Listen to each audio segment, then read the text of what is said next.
What's it really like living in Athens, Greece? Today we're going to talk about the cost of living, the pros and cons of living in Athens, Greece, and also the tax and visa situation. Let's get started talking about the pros of living in Athens, Greece. Obviously there are many, but I want to focus on the main pros. One of the biggest pros that I have gotten to enjoy during my time in Athens, Greece is the fact that most people that I've come across actually speak English fluently. And that doesn't just apply to young people like millennials, it applies to the older generation as well. So we're talking about people who are 50 plus. And that's really great because if we compare to other places like Spain, Mexico, where actually very few people speak English, potentially young people in the capitals do, but not all of them. Some do, but many don't. In Athens, Greece, it's really easy to find people that speak English. And anywhere you go, if you go to a restaurant, if you go grocery shopping, people do speak English fluently. And that's a thing that I really appreciate.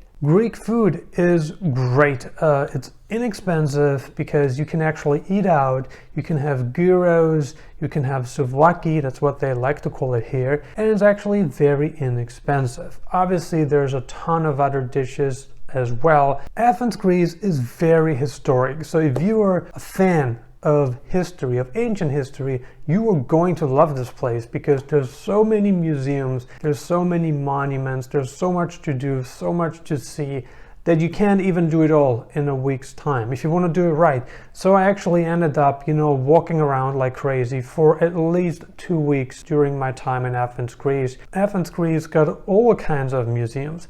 We're talking about ancient history museums. So that's where you get to see like ancient stuff, like vases, like helmets, like statues, you name it. But then there's also numismatic museums that I went to. Something that's really important to me because I am a coin collector and I've gotten to appreciate that because not all major cities have a numismatic museum. There's also ship museums. If you really want to absorb the whole spectrum of ancient Greek history, then I highly recommend you to come to Athens, Greece and enjoy the variety of museums that the city has to offer. Admission fees are generally inexpensive, but it can be a little bit more expensive depending on the time of the year that you visit the city. The museum tickets are cheaper from November through April, but you're going to pay more if you come here from May through September. That's when you pay more for your museum tickets. A big benefit is the income tax break that the Greek government has to offer. That applies to new residents who have not lived in the country yet, but we're going to talk about this in just a moment. Now that we talked about the pros, let's talk about the cons, because I think that's always important because I want to give you an unbiased perspective. I don't believe in videos that just talk about the positives and don't highlight the negatives as well. There's negatives in every place. Athens, Greece is no exception.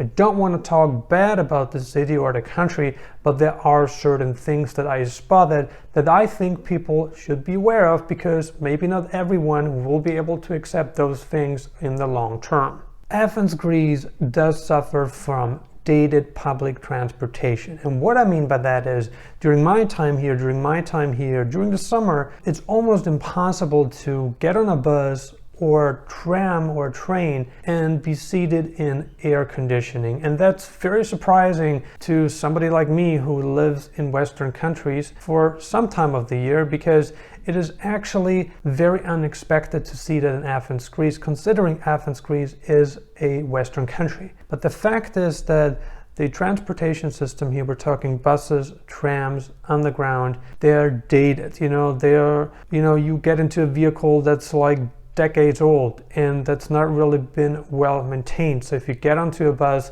the windows are usually open, but there is no air conditioning and it can get pretty hot in there, can get pretty sticky. Also, of course, the seats are not the newest. They haven't really updated, they haven't really maintained, like I said before, their infrastructure, their transportation, and that's of course something that I spotted that I thought you should know about. The language can be an issue here, okay? If you want to live here for the long term, let's say you are working for a Greek company or you just want to integrate and you have to learn the Greek language in order to make that happen, maybe that's not something that you can or want to do because First of all, the Greeks are using part of the alphabet, but not all of it. So they have special characters that are not part of the alphabet.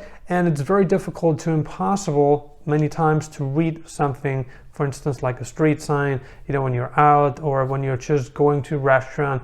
But the thing is, a lot of restaurants have English menus, or they actually mention the dish in both languages. So it's going to be in Greek, it's going to be in English. But still, I think learning Greek is just not as easy as learning Spanish. The pronunciation is different. Obviously, the alphabet, they don't use all of it. They have their own special characters.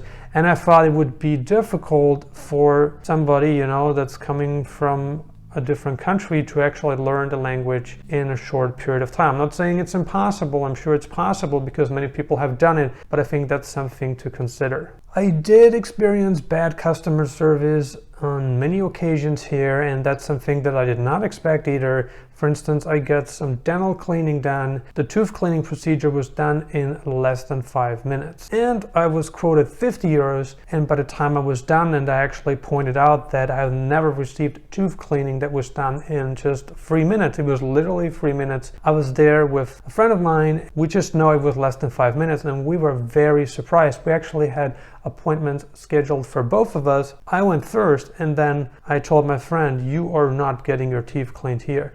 It was rough, and there was also poor customer service. All right, let's talk about something very positive, and that's the visa situation. And when I say positive, I mean it's great. If you have a European Union passport and you want to live in Greece, then you can enjoy freedom of movement. If you are a passport holder of any of the countries that's part of the European Union, so we're talking about Spain, Portugal, Belgium, Netherlands, Germany, France, Austria, Hungary, and the list goes on. If you are a resident, if you're a citizen of any of those countries, you have a passport, an EU passport, and you can actually go live in Greece and not require a work permit, not require a visa, long-term visa. You can just move here permanently, sign up for this deal and live here without, any complex visa application like financial requirements.